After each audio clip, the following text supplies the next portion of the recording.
Graça e paz, amada igreja, amém? Graça e paz do Senhor Jesus. Bom dia a todos. É motivo de grande alegria e prazer estar aqui com vocês em mais uma escola de profetas, para juntos louvar ao Senhor e aprender mais da sua palavra. Ficou na minha incumbência de ensinar sobre a graça. É um assunto que eu sou apaixonado desde a minha conversão. Então sou suspeito a falar da minha paixão pela graça e o quanto ela tem transformado a minha vida, assim como a vida de vocês. Amém? Que Deus nos abençoe para juntos aprendermos mais. Nunca é demais você ouvir sobre a graça de Deus. Amém? Então, eu acho que a maioria me conhece, mas vou me apresentar de novo, né? Meu nome é Genival Júnior, mais conhecido como Júnior, certo? Moro aqui em Baixa Grande e faço parte da comunidade cristã localizada aqui. Amém? Então, para iniciar, eu gostaria de falar o significado da palavra graça. Quem aqui poderia dizer o que é que significa graça? Muito bom. Quem mais? Isso aí, tá afiado. Vai falar de dom, né, Murilo? Aí já tá puxando a sardinha. Isso aí. Então é isso mesmo. O substantivo feminino oriundo do termo em latim gratia significa benevolência, mercê, estima ou um favor que se dispensa ou recebe, criar confiança. E no âmbito da teologia consiste no dom sobrenatural concedido por Deus por meio de salvação. Então a graça é um dom de Deus, é uma dádiva de Deus que é dispensada aos homens, dispensada a todo aquele que crê. Então a graça e a verdade vieram por Jesus Cristo. Aí a parte B do texto de João 1:17. Sem a revelação da graça não temos a verdade. Só a lei, a letra da palavra não é suficiente para revelá-la. Então nós não temos a verdade sem entender a graça. E nós precisamos sempre estar meditando na graça de Deus. Nós temos essa necessidade extrema nas nossas vidas de meditar, de entender sobre a graça de Deus. E Jesus veio para revelar plenamente essa graça, porque a lei por si só não conseguiria revelar se não viesse o prometido, o Messias prometido, Jesus Cristo. Amém? Que veio para revelar a graça na sua primeira vinda. Agora eu gostaria de tratar sobre a nova aliança. Vou falar rapidamente sobre a velha. Na velha aliança, o que é que aconteceu? Deus, ele escreveu, certo? A lei nas tábuas de pedra. E lá era Deus falando e o homem tinha que fazer. Deus deu os 10 mandamentos, deu as ordenanças e o homem teria que cumpri-las.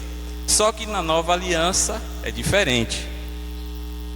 Deus faz e o homem é que tem que falar. Então a primeira metade da nova aliança a gente vai ver aqui em 1 João 4, 9 e 10, que diz assim: nisto se manifesta o amor de Deus para conosco, que Deus enviou seu Filho unigênito ao mundo, para que por ele vivamos. Nisto está o amor, não em que nós tenhamos amado a Deus, mas em que ele nos amou a nós e enviou seu Filho para a propiciação pelos nossos pecados. Então a primeira metade da nova aliança, Deus ele enviou o seu Filho para morrer em nosso lugar. Então Deus fez. E a segunda metade da nova aliança está aqui em 1 João 4, 14 e 15, que diz assim: vimos e testificamos que o Pai enviou seu Filho para Salvador do mundo. Qualquer que confessar que Jesus é o Filho de Deus, Deus está nele e ele em Deus. É a segunda metade da nova aliança. O homem ele tem que confessar professar que Jesus Cristo é o Senhor, que só Jesus salva, porque é o meio pelo qual a gente recebe o Espírito Santo, e Deus permanece em nós e nós em Deus. Amém? Então aqui Deus fez e o homem proclama, o homem reconhece que Jesus Cristo é o Senhor. Já na velha aliança, Deus falou e o homem tinha que fazer, tinha que cumprir as ordenanças que Deus estabeleceu. Vamos para o texto de Efésios 2, do 4 ao 9. Todavia, Deus, que é rico em misericórdia, pelo grande amor com que nos amou, deu-nos vida juntamente com Cristo, quando ainda estávamos mortos em transgressões. Pela graça vocês são salvos. Deus nos ressuscitou com Cristo e com Ele nos fez assentar nos lugares celestiais em Cristo Jesus, para mostrar nas eras que hão de vir a incomparável riqueza de sua graça, demonstrada em sua bondade para conosco em Cristo Jesus. Pois vocês são salvos pela graça, por meio da fé, e isto não vem de vocês, é dom de Deus, não por obras, para que ninguém se glorie. Que texto maravilhoso, meus amigos. Aqui nós vemos claramente um dos textos mais famosos sobre a graça. E como está ali no slide, tem algo que a gente precisa falar aqui. Parece e é uma coisa simples, mas nós se pegamos nisso. Porque se a salvação é pela lei, de quem é a glória? Mas se é pela graça, a glória é toda de Deus. Só que nós, homens, nós temos a dificuldade terrível de aceitar isso, de receber isso, porque é um negócio meio maluco. Eu te dou algo e eu te digo que você não tem merecimento nenhum, mas nosso coração, ele quer algo que ele se apegue para dizer, uma pontinha que for, que eu tenho algo, uma participação nesse processo de salvação. Mas nós vamos trabalhar aqui nesta manhã que não tem nada que o homem possa se gloriar, unicamente se gloriar em Deus, no Evangelho, em Cristo Jesus, porque a salvação é pela graça e a glória é toda de Deus. E esse assunto daria para dar uma aula todinha sobre isso, é muito extenso, sobre de quem é a glória, e a glória é de Deus. Mas desde o princípio da criação, você vê que já na queda de Satanás, ele tinha um desejo de fazer o quê? De roubar a glória de Deus. E isso também passou para o homem quando o homem caiu. Ele também deseja roubar a glória de Deus. E só o Evangelho para transformar nossos corações e nos render diante do grande eu sou. Amém?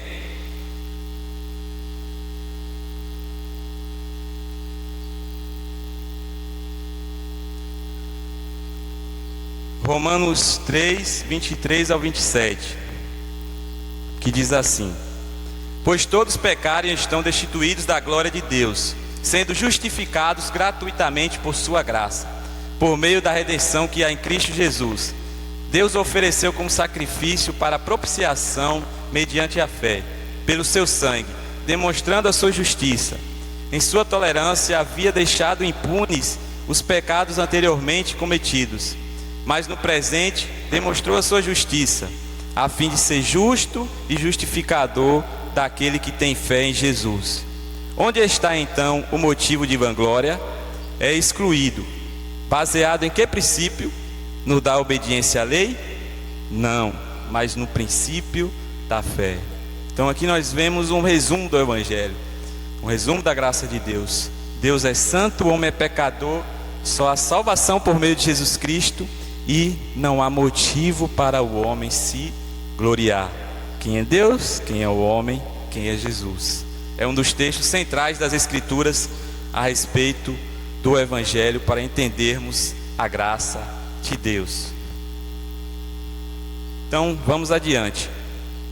Agora eu gostaria de falar com vocês sobre a graça barata e a graça preciosa. Estão ouvindo aí tranquilo? Vou me atentar mais sobre a graça preciosa, mas eu gostaria de falar também sobre a graça barata. É bom fazer esse contraste. Então, a graça barata é algo que tem sido muito comum hoje, que é o quê? É uma graça que justifica o pecado em vez de justificar o pecador. Justifica o pecado em vez de justificar o pecador. Isso é algo terrível, meus irmãos, porque é uma graça barata que ela não prega, não fala de arrependimento, não fala de confissão de pecado. É uma graça sem discipulado. É uma graça que você pode levantar a mão e dizer: ah, eu creio em Jesus. Algo totalmente mental, porque, rapaz, no meu cotidiano eu chego, as pessoas falam: tu crê em Jesus? Todo mundo crê, então todo mundo vai para o céu. Todo mundo vai viver eternamente com Cristo no reino milenar. Todo mundo vai estar com Jesus, porque todo mundo diz que crê em Jesus. Então isso, hoje existe um pensamento que você, eu digo aqui na minha mente que eu creio em Jesus, pronto, eu estou salvo.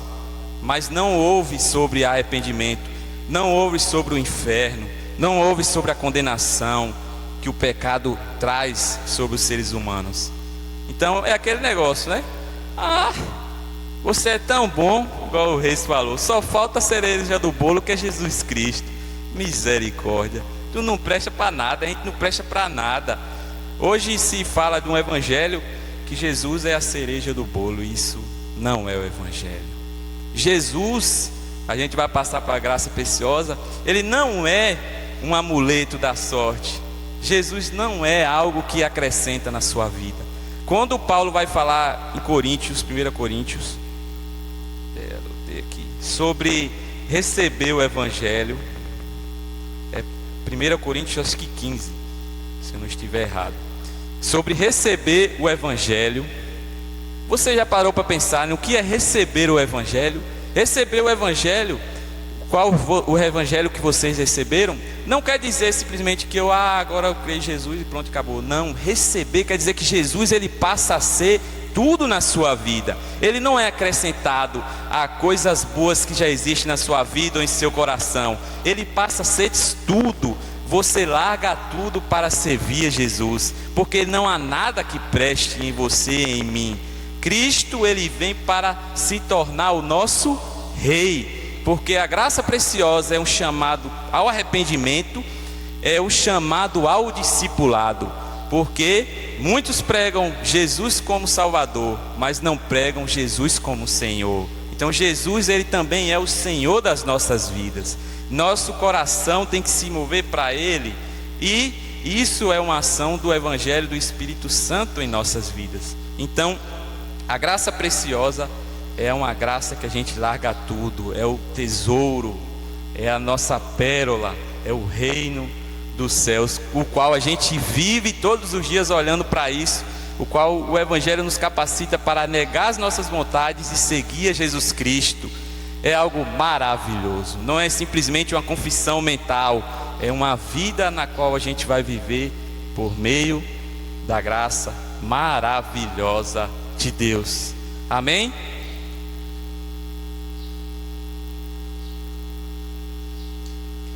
Então a graça preciosa, ela justifica o pecador, ela torna justo aquele que estava perdido. Então essa é a graça maravilhosa que nos salva, nos redime. Amém?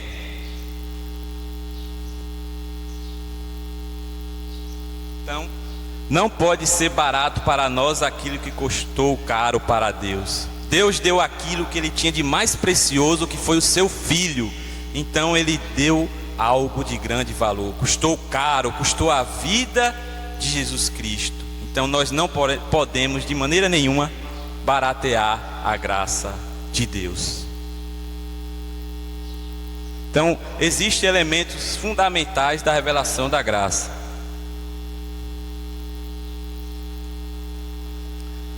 O primeiro é a convicção da intrínseca e total pecaminosidade do homem. Então, por si só essa frase já diz, mas o primeiro que você precisa entender, não necessariamente está nessa ordem, mas você precisa reconhecer e saber que você não presta, que você é um pecador, que nós somos pecadores miseráveis, necessitados da graça. Isso é um elemento fundamental para a revelação da graça de Deus. O outro é a compreensão do propósito da lei. E isso aqui é muito bom, porque o papel da lei, ela veio condenar, veio trazer condenação, revelar o pecado do homem. E a gente não pode sair desse papel, porque muitas vezes a gente pega a lei para justificar-nos, para querer achar algo em que a gente possa gloriar diante de Deus. Em vez de receber a condenação que ela traz, a gente quer usar ela ao nosso favor, no sentido de a gente agora ter, ó Deus, eu cumpro a tua lei aqui, eu mereço algo diante do Senhor. Mas isso não é o Evangelho, não é a graça de Deus. Então, o 3 é o entendimento da maneira como o espírito religioso em Israel e na igreja hoje tem distorcido o propósito da lei. Uma coisa tem a ver com a outra.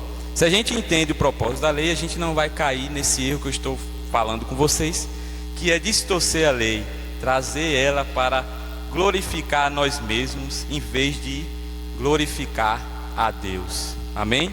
E com isso eu não estou dizendo que a lei não presta. A lei é maravilhosa, é a lei de Deus, ela revela o caráter de Deus.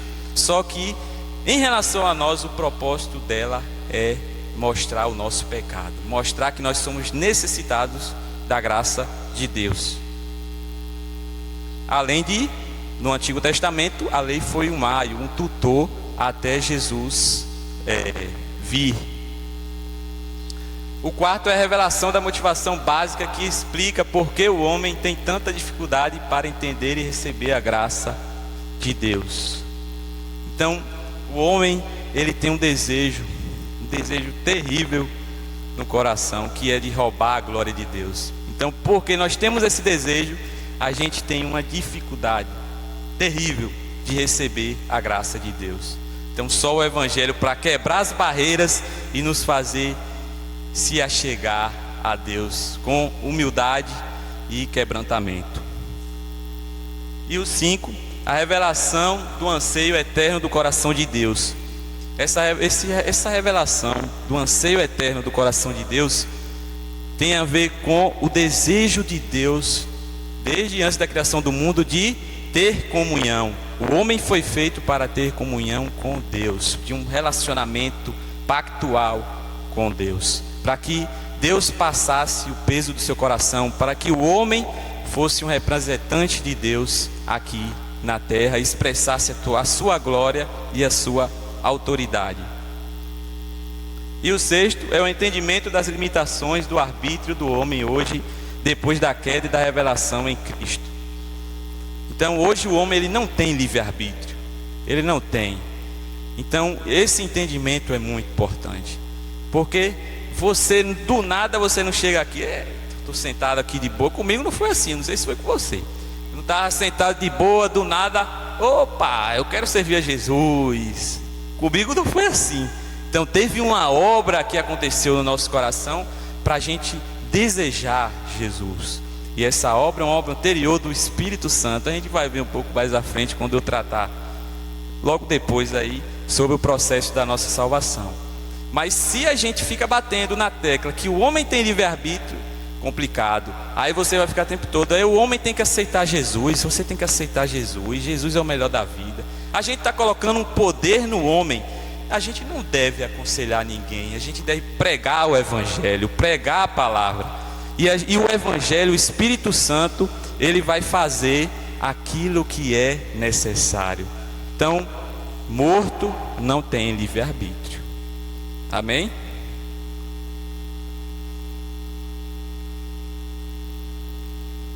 O amor de Deus é a fonte da graça. A revelação do amor de Deus produz fé e confiança nele e nos assegura que somos aceitos e que temos acesso à sua graça. Então, vamos analisar esse processo aqui.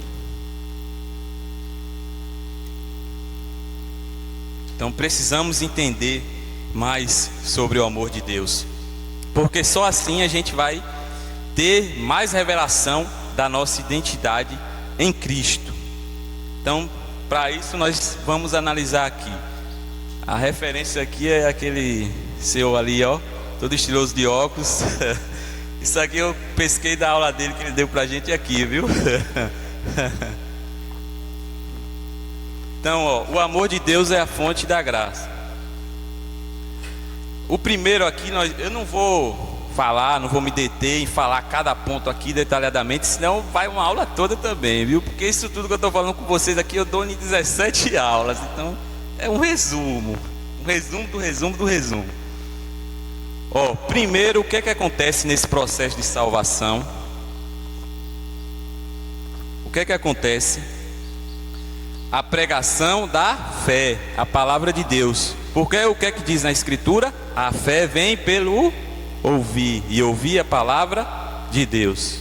Então, primeiro tem que acontecer a pregação do Evangelho. Depois disso, o que é que entra? O Espírito Santo. E qual o papel do Espírito Santo? Convencer o homem do pecado. Então foi eu que, eita glória, agora eu vou servir a Jesus do nada. Não foi, não existe do nada no Evangelho. Deus, ele fez uma obra, e é a obra primeiramente por meio do Espírito. E não quer dizer assim que Deus lhe pega, ele chota, põe para mim agora, ele bota para você. Não, não é assim.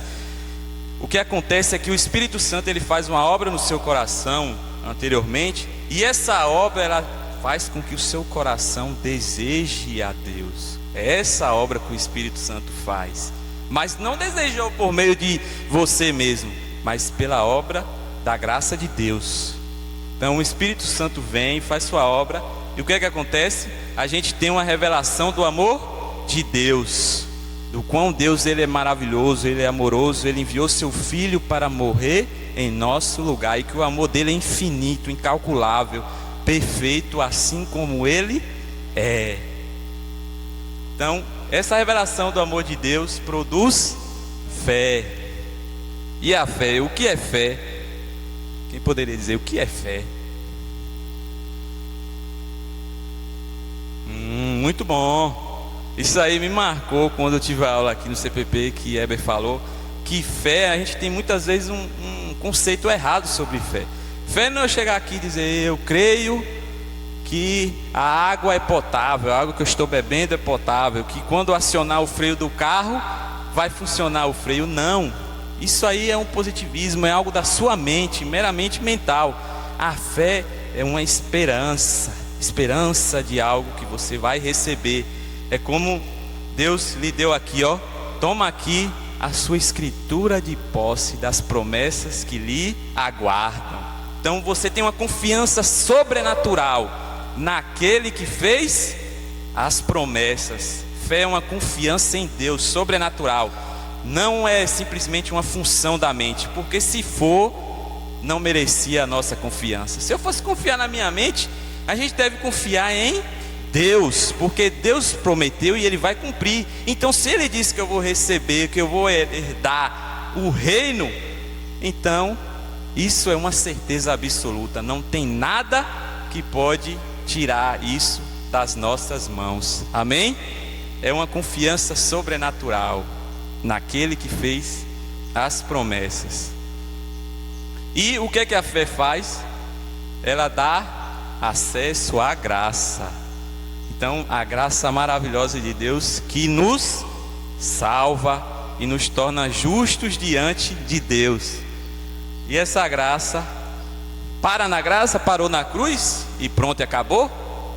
Se para na cruz e pronto, acabou, esse evangelho está incompleto, essa graça está incompleta, porque a graça, ela salva, mas ela transforma. E o que é que vem? Depois de todo esse processo de Deus, vem os frutos do Espírito Santo. Então, Deus, ele faz a obra completa.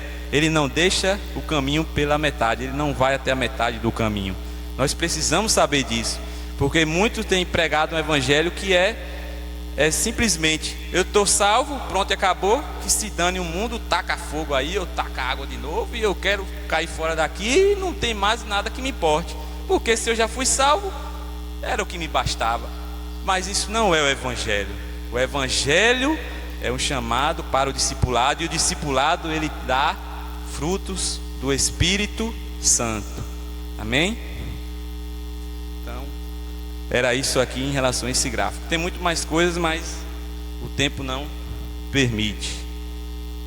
Então, em Cristo eu sou. Aí é um estudo de Efésios 1, do 1 ao 14. Você pode ler depois.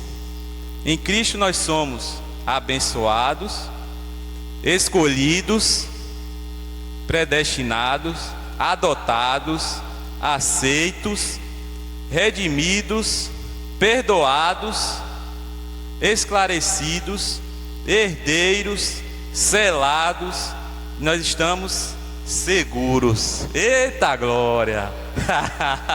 O dia eu parei para meditar nisso e falei, meu Deus, como é que eu nunca percebi isso? De Efésios é um negócio absurdo. Um dia de noite eu estou lá pensando, eu falei, rapaz, eu sou aceito por Deus. Eu estava deitado, mas eu sou aceito. Que coisa maravilhosa.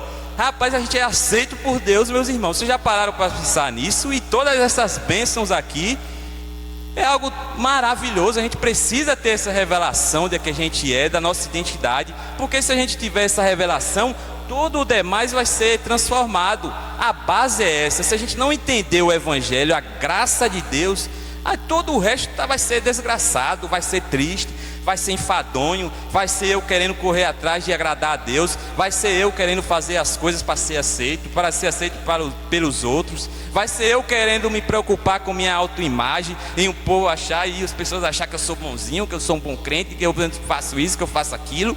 Mas o Evangelho não é sobre isso, é que você é aceito no amado, e isso basta.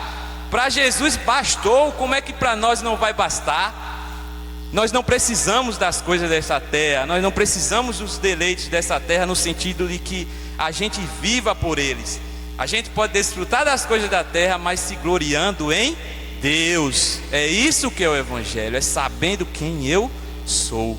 Porque se a gente tiver essa base, aí a gente está com os pés livres para ir, porque nada vai nos abalar. A gente vai olhar para a cruz de Cristo, que é o caminho perfeito. Amém? Então lembre-se disso, grave isso no seu coração. Você é abençoado, escolhido, predestinado, adotado, aceito, redimido, perdoado, esclarecido, herdeiro, selado e seguro. Você foi selado pelo Espírito Santo. Sabe que essa bateu, não tem como mais tirar das mãos de Deus. É certeza que você vai herdar o que Deus prometeu. Amém? Então, a partir dessa percepção, a gente só pode crescer na graça se a gente entender a nossa identidade.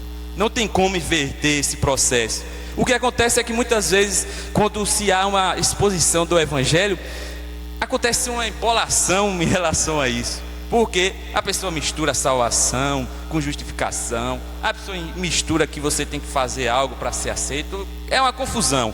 Mas a base é que a gente precisa entender a graça de Deus, a nossa identidade, porque a partir daí você vai ser capacitado para crescer na graça. Se você não entendeu quem você é em Deus, não adianta, não vai conseguir crescer. A gente precisa entender a graça de Deus. Então por isso que isso aqui não é de maneira nenhuma banal. Eu estava ouvindo aqui os irmãos falando, e quando citar o Evangelho, o sacrifício de Jesus, eu fico regozijado. Meu coração assim, meu Deus, eu ficaria a noite todinha aqui só ouvindo que Jesus morreu por mim, que o Evangelho é maravilhoso, porque eu sei que meu coração é duro, que meu coração tende a esquecer do Evangelho, e eu preciso ouvir o Evangelho, porque senão eu vou tender para o legalismo, para a libertinagem, ou então vou querer viver por meio da minha força, e eu não quero isso. Eu quero que o Evangelho entre no meu coração, no seu coração, para que a gente tenha a capacitação para viver aquilo que agrada a Deus. Então nunca é demais ouvir o Evangelho, nunca. Amém? Então, como crescer na graça? Vamos para 2 Pedro 1, do 3 ao 4.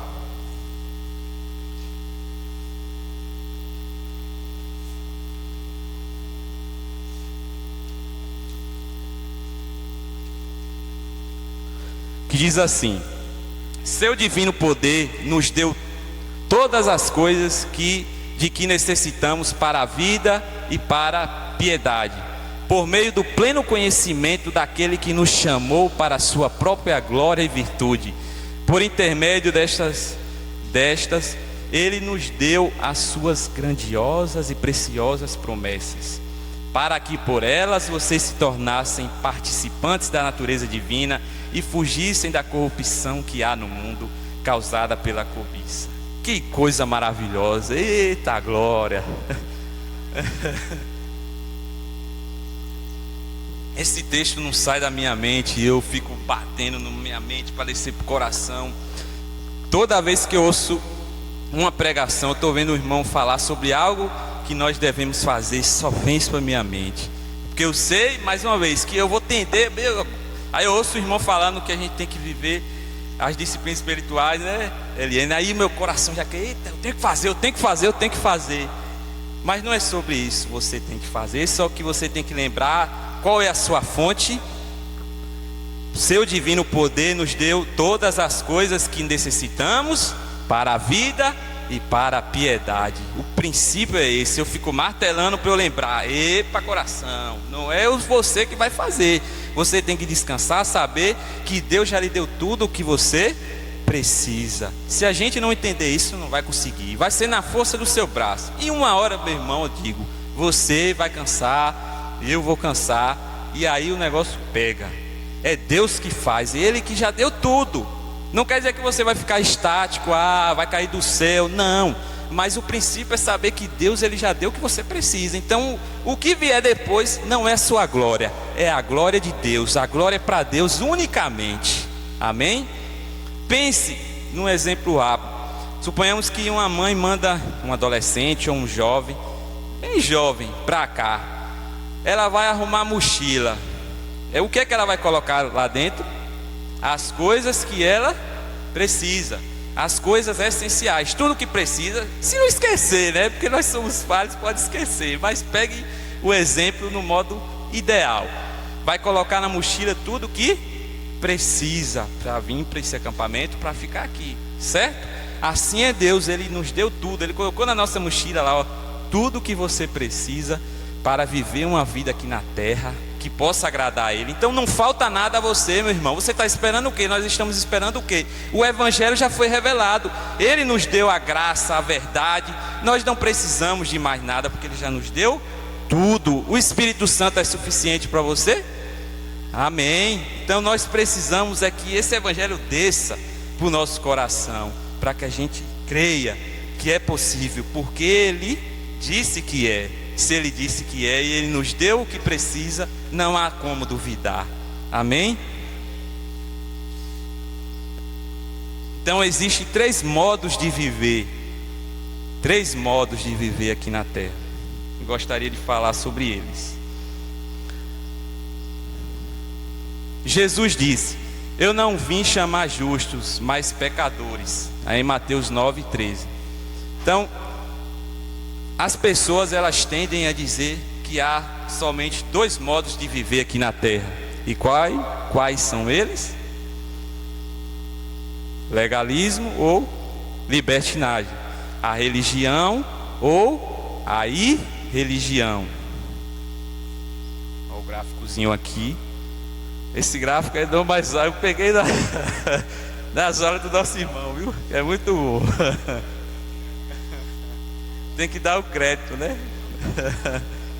Então, a glória é de Deus, mas tem que dar o crédito, né? O crédito a quem fez, mas a glória é de Deus. Deus usou o irmão.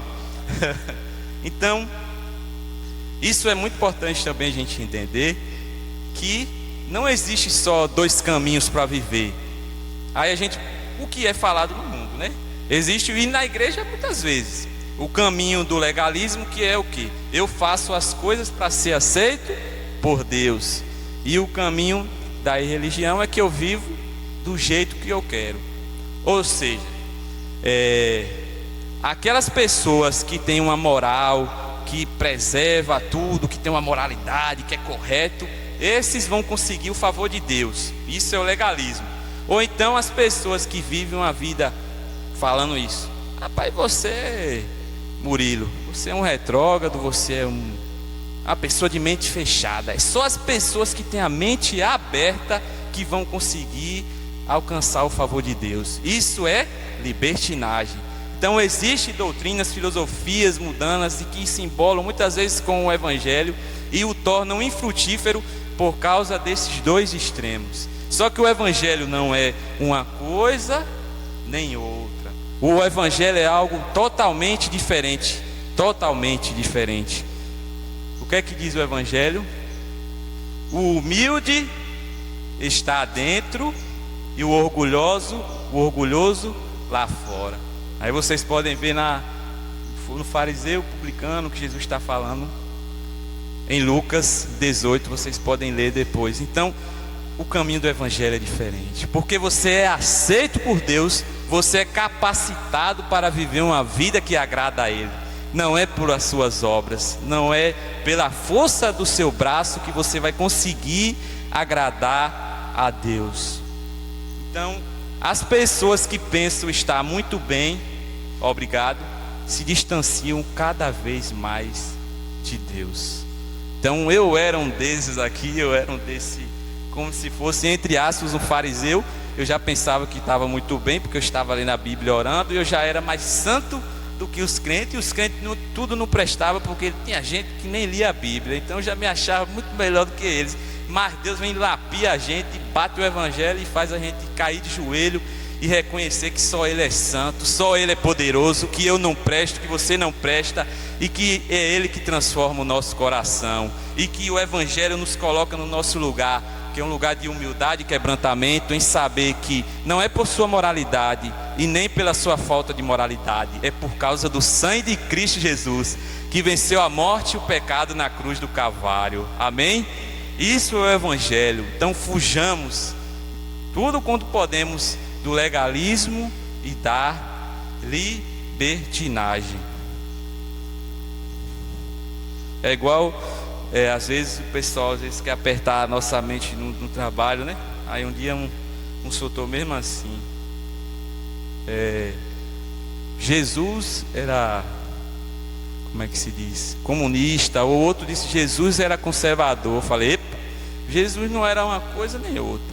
E nem me chame disso ou daquilo, porque eu não sou conservador nem comunista, eu sou do evangelho. O evangelho é uma coisa totalmente diferente. O evangelho não se resume a ideologias mundanas, a filosofias carnais. É algo mais supremo, é algo maravilhoso, que não se resume a essas coisas aqui da terra, de maneira nenhuma. Isso me dá uma paz, porque pode tacar o pau, de conservador, de comunista, que eu estou aqui, ó, não estou nem aí, meu amigo. Eu sei do evangelho, que é Jesus e isso que basta.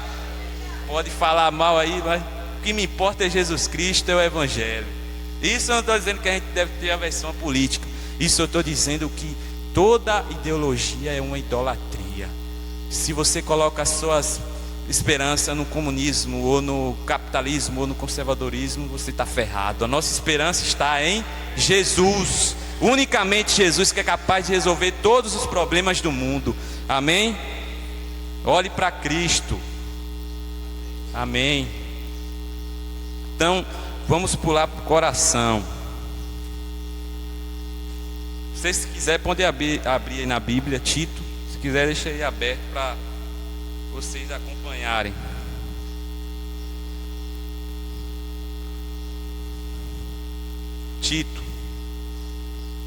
Tito 2.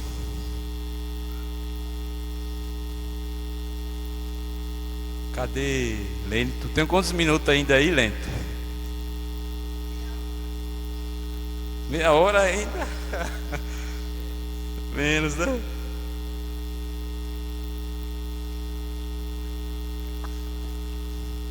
Vamos lá, Tito 2, aí eu só vou citar aqui, viu? Tito 2, 11 ao 15. Em Tito 2, 11 ao 15, Paulo chama os seus ouvintes a renunciar à impiedade e às paixões mundanas e a viver de maneira sensata. Como Paulo diz que eles vão conseguir viver de maneira sensata? Notavelmente ele afirma que a graça de Deus se manifestou salvadora, e é ela que nos ensina a renunciar à impiedade. Então, ele explica o que quer dizer com a graça de Deus em Tito 3,5.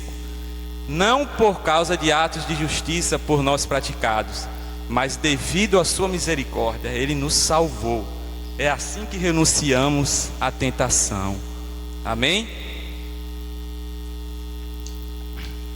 Olha o princípio aqui de novo. Como é que vamos renunciar à impiedade? Notavelmente assim, por nós mesmos a gente ia dizer: eita, eu tenho que orar mais, eu tenho que jejuar mais, eu tenho que fazer isso, tenho que fazer aquilo. Eita, a gente ia colocar uma lista enorme. Não espere que eu vá fazer isso aqui, porque o evangelho não é sobre eu chegar aqui e colocar uma lista de 50 coisas para você fazer, para você ser mudado. Porque se você não souber qual é o poder que faz você ser mudado, não vai adiantar nada. Porque saber o que fazer, o mundo aí todo está dizendo como é que ser uma boa pessoa, como é que ser um bom marido, como é que ser bom funcionário, como é que ser bom aquilo tudo. Tem resposta para tudo, mas e o poder? Cadê o poder que capacita a gente viver isso? É isso que importa, é saber que existe algo que nos capacita a viver de maneira agradável a Deus. Amém? Então a graça de Deus é que nos capacita a renunciar à tentação. Então vamos aqui fazer uma reflexão. Pense em todos os modos possíveis de dizer não à impiedade. Não, aí os modos, viu? Não, eu serei excluído dos círculos sociais aos quais quero pertencer. Não, porque então Deus não me abençoará. Não, pois me odiarei na manhã seguinte e terei baixa autoestima. Isso tem a ver com... Essa é a resposta. Vocês não viram não, né? Aí perdeu a graça. Então, esses motivos aqui de renunciar à impiedade tem a ver com quem? Já viu, né? Mas tem a ver esse medo. Isso está mostrando que tem algo a ver conosco, comigo. Motivos de medo e orgulho. Que forte. É as mesmas coisas que levam ao pecado.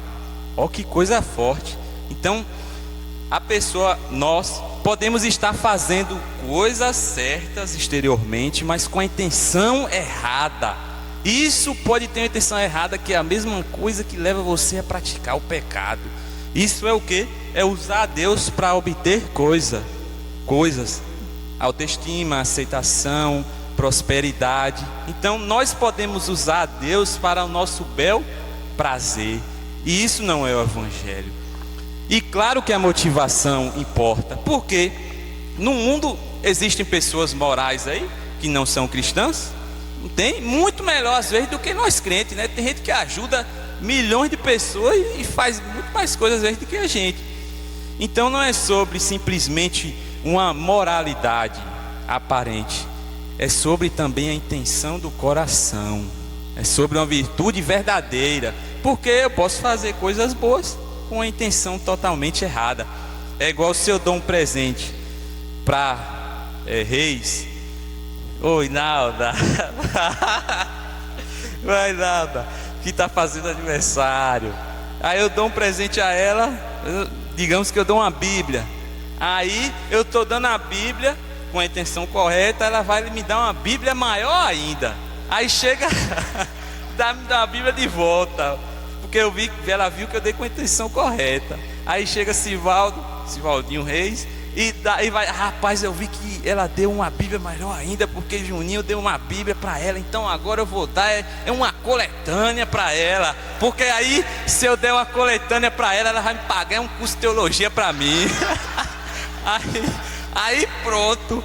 Aí agora Sivaldo Inalda vai chegar a receber a coletânea e vai dizer obrigado. Aí Reis vai falar: meu Deus do céu, não me deu nada. Aí Inalda vai falar: você já recebeu a sua recompensa, o seu presente.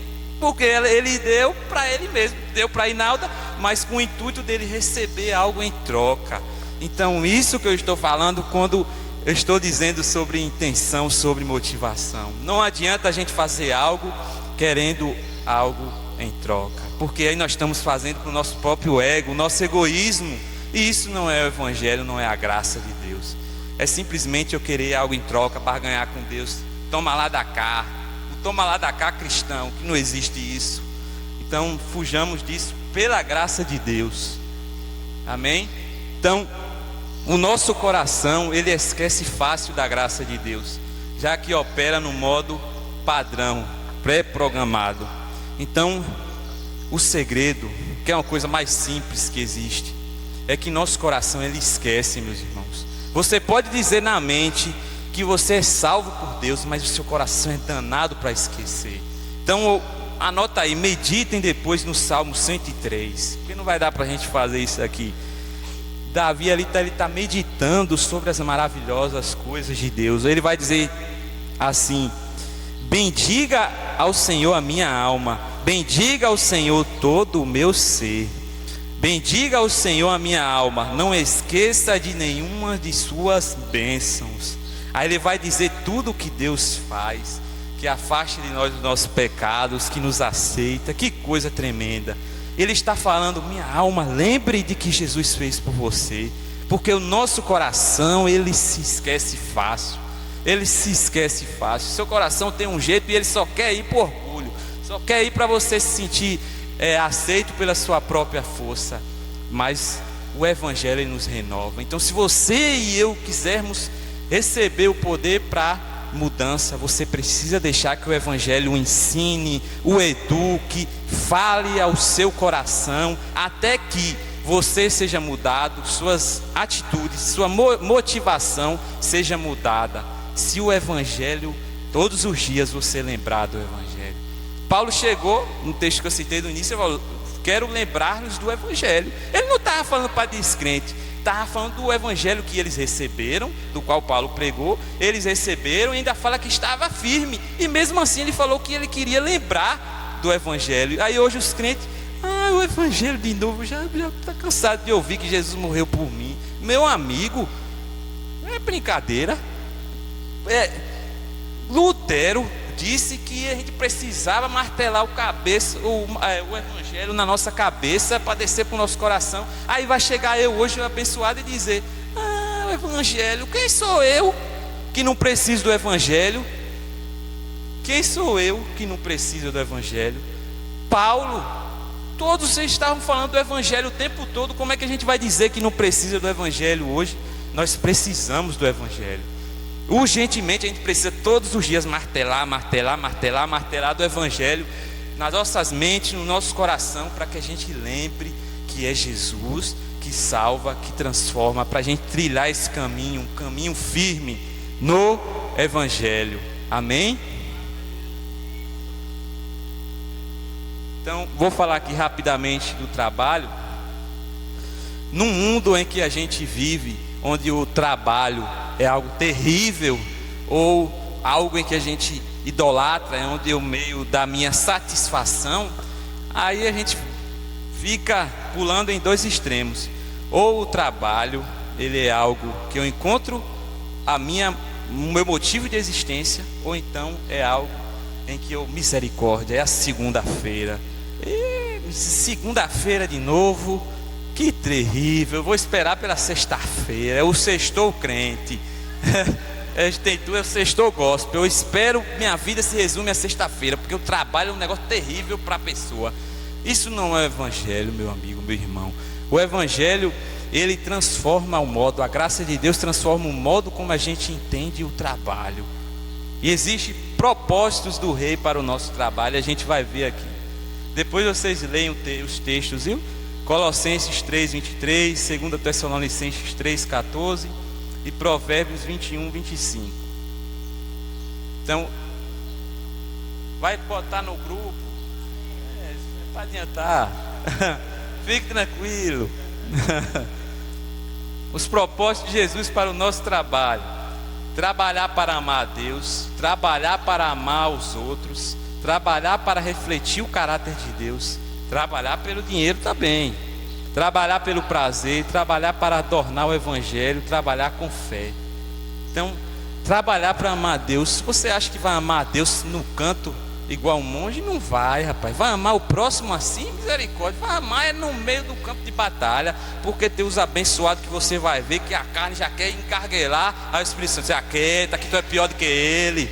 Então, é assim comigo o tempo todo. Aí o patrão dá uma orientação e eu por dentro, calma, eu querendo de todo jeito me defender, dizer que não é assim. Aí vem o evangelho: meu filho, quieta aí.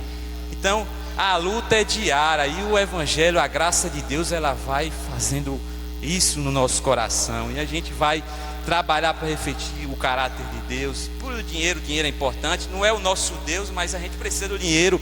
Não vamos ser hipócritas aqui. Então, trabalhar pelo prazer, ter prazer no trabalho, só que em Deus. O trabalho não é nosso ídolo, mas a gente faz algo para a glória de Deus, a gente tem prazer naquilo. Então, eu não vou ficar esperando só pela sexta-feira. Que vida miserável. Ainda mais eu que trabalho às vezes domingo a domingo, vou esperar pela sexta-feira. Estou uma vida triste, eu já estava depressivo.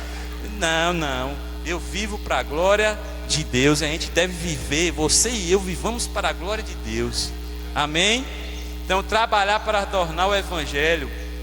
Quando a gente vive essa vida para Deus, o evangelho de Cristo vai ficar mais bonito, porque a glória de Deus vai ser expressada por meio de nós. E trabalhar com fé em Deus, que não é a fé no que eu faço, mas a fé que Deus é que me sustenta, é Deus que provê, é Deus que dá saúde, e tudo que eu tenho é de Deus. A fé no Redentor, fé que Deus é poderoso e é Ele que me guarda e me sustenta. Amém? Então, trabalho, se fosse falar uma hora aqui, tenho experiências maravilhosas no trabalho, e o trabalho mudou a minha vida. Se hoje eu estou aqui falando, rapaz, quem era eu, viu? Pai, igual Lázaro. É muito por causa do trabalho, do que trabalhou no meu coração, para que eu pudesse ter uma liberdade através da ação do Espírito Santo. Porque não é nada de mim, eu estava morto, eu já estava na sepultura. Mas Deus é poderoso e faz muito mais, amém? Amém. Então, e rapidamente sobre a cultura, é algo que daria também um tempão para falar, mas sobre a cultura é algo muito importante, porque hoje a gente tem extremos também em relação à cultura. Só que a gente deve ter dois pontos, o diálogo e a antítese em relação à cultura. Então você não pode chegar e rejeitar tudo que tem na cultura e dizer que é do diabo, senão você está enrascado, viu, meu irmão? Porque você vai vestir a roupa agora só se for um crente que fez. Você vai tomar um remédio só se souber que foi um crente que fez. Você está perdido. Você vai usar isso aqui só se for um crente que fez. Não é assim. Existem bens na cultura que são dádivas de Deus, porque toda boa dádiva vem de quem? De Deus. Então, se a gente rejeita as dádivas de Deus que existem na cultura e diz que tudo é do diabo, a gente está sendo ingrato para com Deus, porque Deus, Ele manda a chuva tanto para crentes como para descrentes. Então existem coisas boas na cultura. A gente não pode chegar agora a dizer tudo é secular e sagrado. Para um homem que vive para Deus, uma mulher que vive para Deus, tudo é sagrado. A gente está fazendo e vivendo para a glória de Deus. Como é que a gente vai ficar o tempo todo? Isso aqui é de Deus, isso aqui é do diabo, isso aqui é de Deus. Isso não é vida. A vida cristã é caminhar olhando para o Rei, sabendo que a gente vive para Ele, e aonde quer que a gente esteja, a gente deve refletir o caráter de Deus. É Deus que faz. Então, Deus, Ele é maravilhoso. E aqui foi alguns dos livros que eu usei. Não dava para trazer tudo, senão ainda não botei todos, viu? Igreja Centrada, de Tim Keller, Discipulado, de Bonhoeffer, não sei falar esses nomes, viu? A Vida Centrada no Evangelho, de Robert e Will Walker. O Evangelho no Trabalho, o Evangelho na Vida, o Deus Pródigo, de Tim Keller. Tim Keller também é o Evangelho na Vida. E a Essência do Evangelho Graça, de Harold Walker e John Walker. Eu trouxe até um desses aqui, muito bons livros. Esse não dá, que sabe da próxima, que tá tudo rabiscado. Aqui, ó. E eu não citei esse, mas muito bom também, de Paul Washer, o poder do Evangelho e a sua mensagem. O Osho é muito bom também em relação ao Evangelho. Então, por último, irmãos, quero lembrar-lhes o Evangelho que lhes preguei, o qual vocês receberam e no qual estão firmes. Amém? Amém? Aí por último, só vou ler aqui rapidinho um texto que eu escrevi em 2019, quando eu ia me batizar. Rapidinho, vai dar os 4 minutos, menos dos 3 minutos. Vou falar um pouco sobre minha experiência e o que aprendi no curso. Eu pensava assim: eu não bebo, não fumo, estudo frequentemente a Bíblia, então estou tranquilo, não há pressa para o batismo. Mas quando eu tive a revelação da minha situação pecaminosa, que sou mau, que não há nada de bom em mim, que sou indigno e que minhas justiças são como trapo de imundícia, da condenação que paira sobre minha cabeça, que a salvação é somente pela graça e não por obras, que a justificação é mediante a fé em Jesus Cristo e consequentemente toda a glória de Deus, o Espírito Santo rasgou o véu que em mim impedia de entender o Evangelho puro e simples, gerou arrependimento, convenceu-me de quão o pecado é abominável para Deus e da necessidade de ter temor e tremor e do batismo. Pude entender que Jesus é a porta, mas também um caminho. Existe uma caminhada, um processo de santificação através da fé no Redentor, na qual é uma luta diária, andando na contramão do mundo, negando as vontades e tomando a cruz. Mas sabemos que o Espírito Santo que capacita e efetua esse processo em nós. Isso não tem nada a ver com justificação pelas obras, mas sim uma manifestação da salvação já existente, mediante o crescimento espiritual. E esse evangelho puro e simples, no qual Jesus é o centro, é contrário ao legalismo, à libertinagem, ao sensacionalismo e ao humanismo. Então, é isso. Amém. Amém.